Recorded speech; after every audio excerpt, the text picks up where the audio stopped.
also explored in a couple of conversations recently, because I've worked in the nonprofit sector for going on 18 years now. And to date, direct mail is still a huge source of fundraising for nonprofits. So something I started toying with, because we have the Broligards controlling a lot of the cyberspace, and I am building out the 1A collective, which is on a server that is outside the United States. And that's going to be available hopefully by the end of the year for everyone to move their content there, to have a safe space to store content and everything.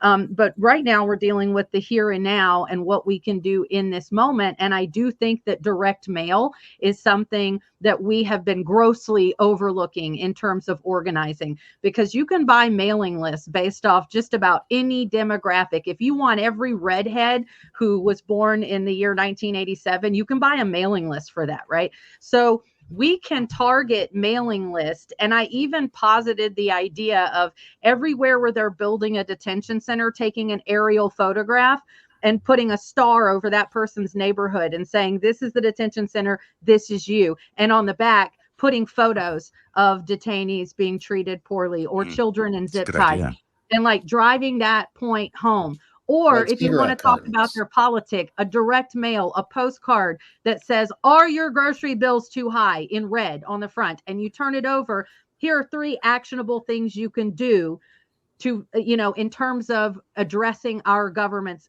interference in our economic situation. So direct mail is but that's something that costs money. It costs money to do the printing. It costs money to buy those mailing lists. But in terms of efficacy, the nonprofit industry is still showing that direct mail is the most effective form of fundraising. And I think we are that information. to tap into that.